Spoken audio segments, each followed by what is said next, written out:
Bharat Ratna doctor Bhimrao Ambedkar को कोटि कोटि नमन। ये कार्यक्रम डॉक्टर भीमराव अंबेडकर के जीवन पर आधारित है, जहां भारत की जनता के प्रति उनके योगदानों को पूरी सजगता से चित्रित और रेखांकित करने का प्रयास है। कार्यक्रम में दिखाई गई घटनाएं लब्ध प्रतिष्ठ पुस्तकों से ली गई हैं। इस कार्यक्रम के जरिए चैनल की ओर से एक विश्वसनीय, सजग और सकारात्मक प्रयास है कि डॉक्टर बाबा साहेब भीमराव अंबेडकर के जीवन की संघर्ष यात्रा एवं गौरव गाथा पूरे आदर के साथ घर घर पहुंचे और उनके योगदानों से सभी संपूर्णता में परिचित और आह्लादित हों।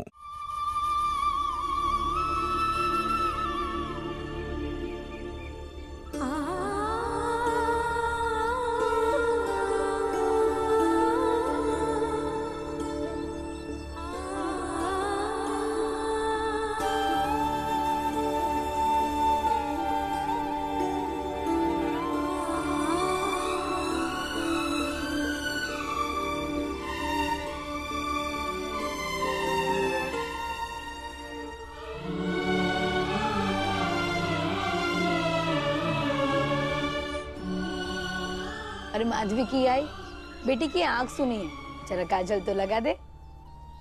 जी लाई।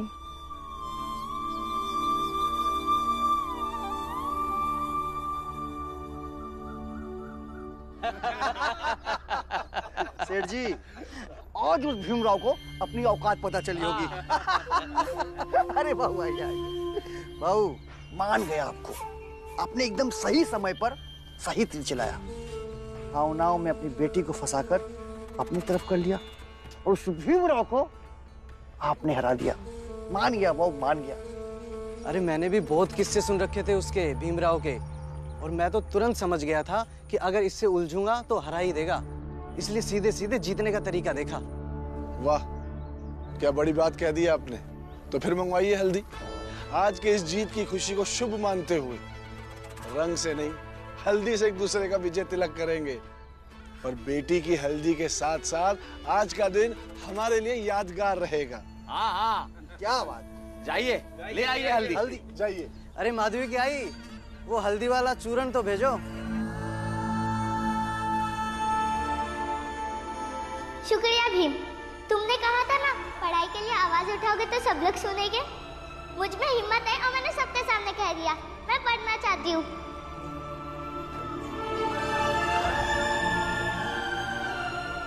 मैं तुम्हारी तरह बनना चाहती हूँ भाई। तुमने मुझे भाई कहा? हाँ, मैं तुम्हें अपना भाई मानती हूँ। हाथ आगे करो।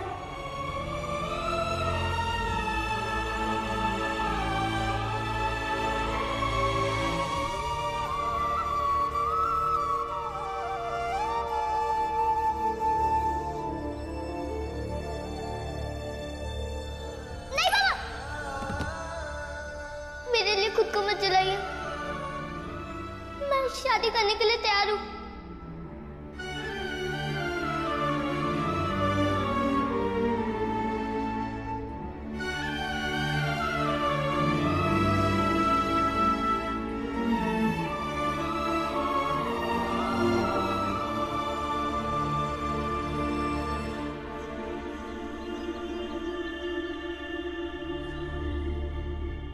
सही कर रहे हो, इसे आदत में डाल दो। गुस्सा हो, क्षोभ हो, दुख हो, खुशी हो, हर भावना को किताबों के साथ बांटोगे तो तुम्हारे मन को शांति मिलेगी। जब हर कोई व्यक्ति तुम्हारा साथ छोड़ दे, जब पूरा संसार तुम्हें समझना छोड़ दे, तो तुम किताबों के पास जाओ, वो तुम्हें समझेगी, वो तुम्हारा साथ कभी नहीं छोड़ेगी।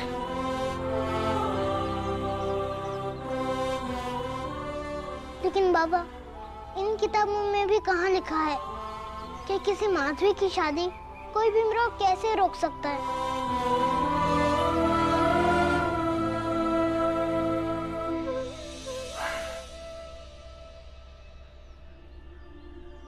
बेटा, कोई एक भीम किसी माधवी की शादी रोक नहीं सकता,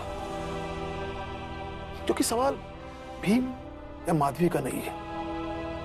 सवाल वर्षों पुराना है, कई वर्षों तक जाएगा।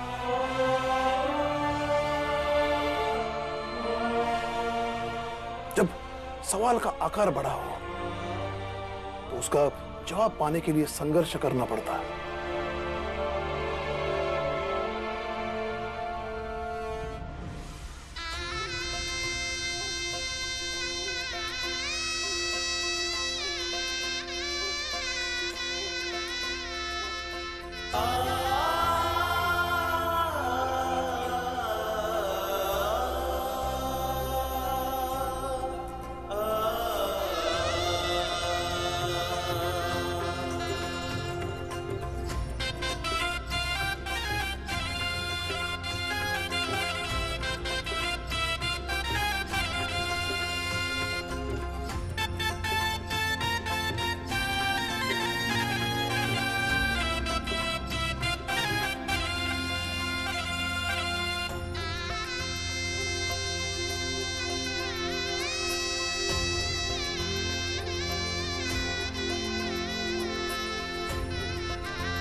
बस बस बस, अरे भाऊ भाऊ, आपकी वजह से भीमराव की हार मुमकिन हो पाई है।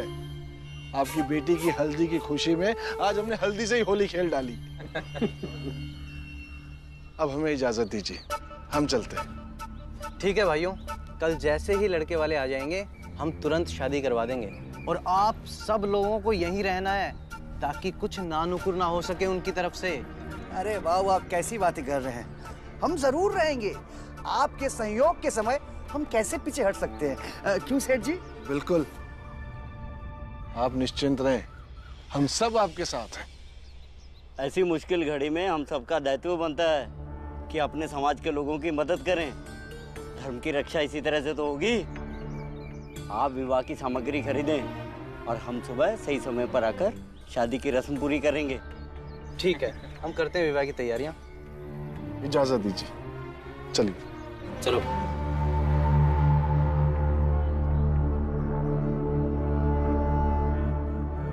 अरे माधवी की आई, इस हल्दी की रस्म को जल्दी से पूरी करो, फिर शादी की तैयारियां भी करनी है। बाबा, ये लोग कैसे हैं कि एक दिन पहले ही उनकी बेटी की मौत हुई है और उस मौत का उन्हें जरा भी दुख नहीं, बल्कि वो उसे एक अवसर की तरह देख रहे हैं और उसकी जगह अपने दूसरी बेटी की शादी करवाने में लग गए। बेटा, दुनिया में ऐसे बहुत से लोग हैं जिन्हें दुख के एहसास से ज्यादा नफा और नुकसान दिखाई देता है। यहां भी कुछ ऐसा ही हुआ है। कामदा की मौत का दुख महसूस करने के बजाय उसके माँ बाप अपना दहेज का खर्च बचाने की कोशिश कर रहे हैं और आनंद पानंद दूसरी बेटी माधवी को उसकी जगह ब्याह कर भेज देने की तैयारी कर रहे हैं। लेकिन बाबा, कामदा दीदी के घर वाले उनकी मौत भूल गए। ये तो समझ में आता है कि उनका स्वार्थ है, लेकिन बाबा ये समाज कैसा है बाबा, जो कामदा दीदी की आत्मा की शांति और शोक मनाने की बजाय उनके स्वार्थ पूर्ति में साथ दे रहा है? ये तो गलत है ना बाबा? क्या समाज भी अंधा हो जाता है?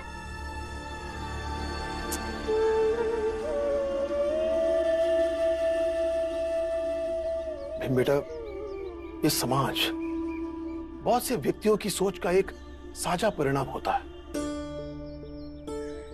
लेकिन ये जरूरी नहीं कि हर समय वो सही है। उसे सही दिशा देने के लिए समाज में समय समय पर नायकों का निर्माण होता है और उनके प्रयासों से ये समाज धीरे धीरे एक बेहतर समाज होने की ओर बढ़ता है। तब तो मैं दावे से कह सकता हूँ बाबा कि अब भी का समाज सही समाज नहीं है, क्योंकि इतनी छोटी लड़कियों की शादी इतनी कम उम्र में सही नहीं है। ये बात इनको समझ में क्यों नहीं आती, और कोई इन्हें समझाने जाता है तो उसे ये भला बुरा कहकर भगा देते हैं। विवाह, लेकिन आज कम से कम बाल विवाह रोकने के लिए कुछ लोग आ जाते हैं। पहले तो वैसा भी नहीं था। देख, धीरे धीरे ही सही, लेकिन समाज बदल रहा है, लोग बदल रहे हैं। आई, तब तक तो माधवी दीदी जैसी कई लड़कियों का जीवन भर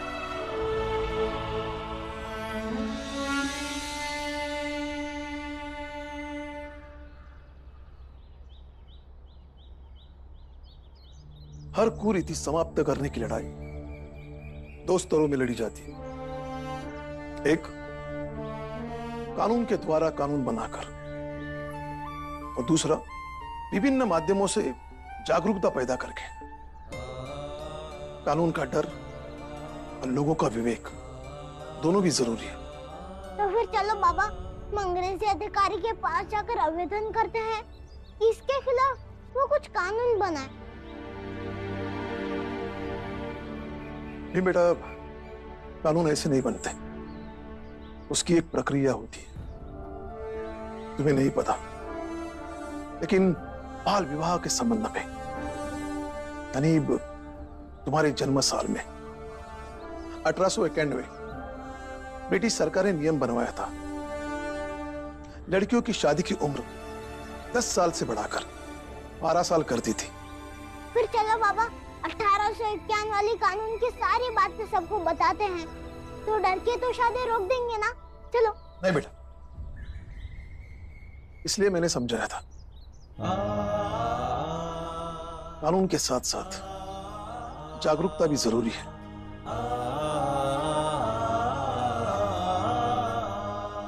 भीम बेटा, माधवी की शादी होने दे, क्योंकि हम उसे रोक नहीं सकते।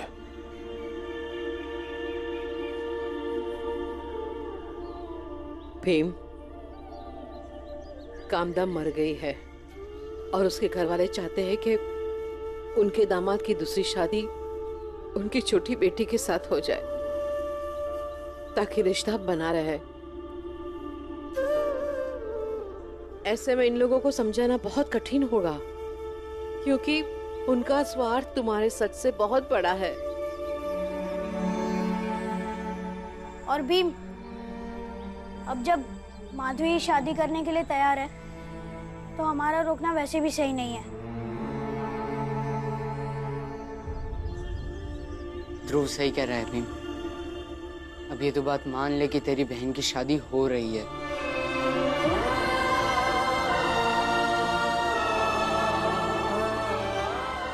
मैं मानकर बैठ नहीं सकता, और जब तक शादी हुई नहीं है तब तक मैं कोशिश करता रहूंगा कि शादी ना हो।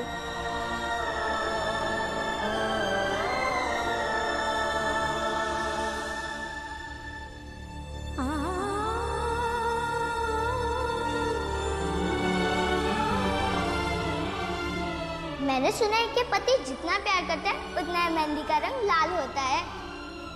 जब मेहंदी सूख जाएगी तब देख लेना।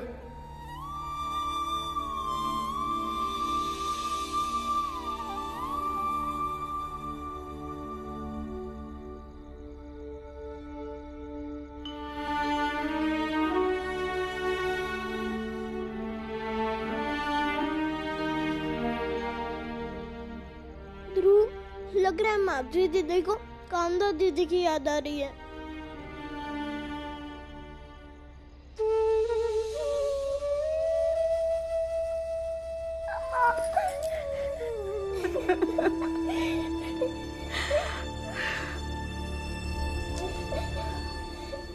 क्या नाटक है ये? रोना धोना कब खत्म होगा तुम लोगों का? कल लड़के वाले आ रहे हैं, उनके सामने सुंदर दिखना है तुमको। अगर उन्होंने बोल दिया कामदा ज्यादा सुंदर थी, माधवी कम सुंदर है, क्या करेंगे? रो रो कर आंखें, चेहरा सब खराब कर लोगी।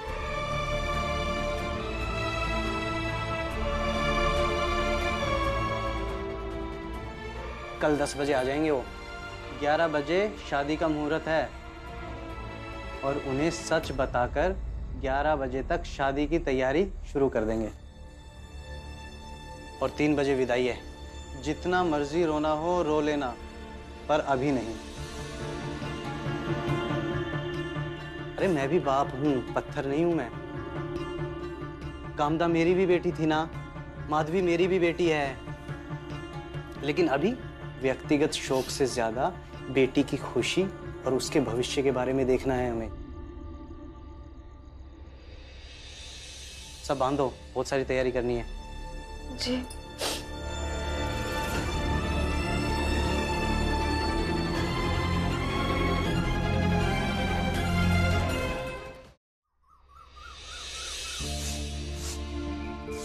भीमराव, भीमराव। भीम बेटा, गुरुजी आए हैं। अरे बीवा, जल्दी चलो, देर हो रही है। आओ चलो। बस्ता और खाना तो लेके चल। गुरुजी, विद्यालय में आज जो पाठ पढ़ाया जाएगा उसे आप घर पर ही पढ़ा दीजिएगा।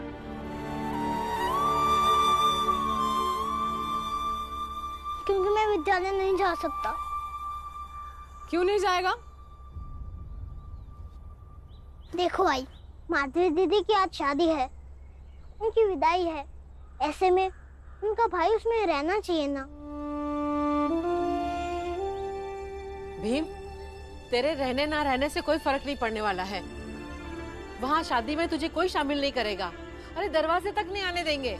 बुआ, अगर शामिल नहीं करेंगे तो दूर दूर से ही देखूंगा। ठीक है भीमराव, मैं विद्यालय से आने के बाद आज का पाठ तुम्हें घर पे ही पढ़ा दूंगा। ठीक है, चलता हूँ। जय गुरुजी। खुश रहिए, खुश रहिए। ध्रुव, ध्रुव, ध्रुव, ध्रुव।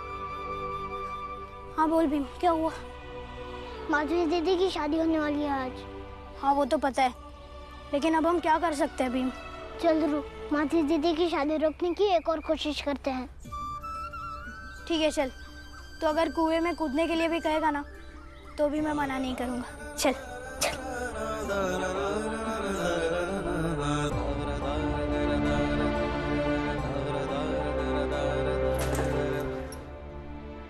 आपने उसे रोका क्यों नहीं?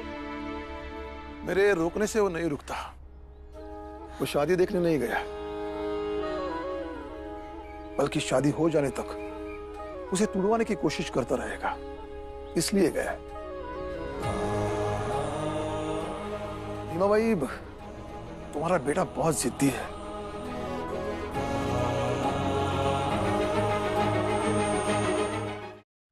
इतना समझाया, लेकिन समझा नहीं? समझा ना? अगर गलत को गलत कहेंगे तो समझेगा, सही को सही कहेंगे तो समझेगा, लेकिन गलत को सही और सही को गलत तो नहीं समझेगा। माधवी की इस उम्र में शादी होना सही नहीं है, और भीम का शादी रोकने की बात करना गलत नहीं है। इसलिए वो हमारी बात को समझ नहीं रहा। हम उसे रोककर कहीं ना कहीं गलती कर रहे हैं और सही का साथ देने से रोक रहे हैं। उसे कुछ हो गया तो? कुछ नहीं होगा, तुम चिंता मत करो। आनंद, बाला, तुम दोनों ध्रुव और भीम के पीछे जाओ। अगर कोई गड़बड़ लगी तो मुझे बता देना। जल्दी जाओ।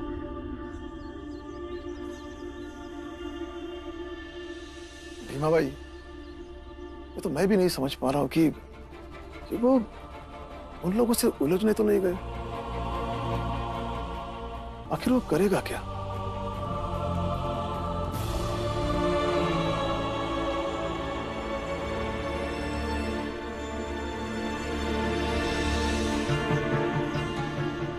यही इंतजार करते हैं ध्रुव, यहाँ से ही उनकी गाड़ी आएगी।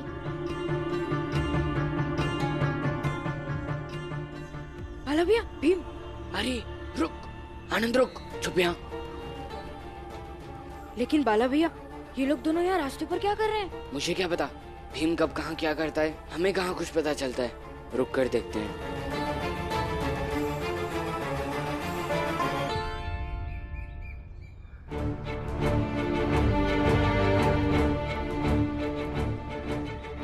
ये भीम यहाँ किसका इंतजार कर रहा है?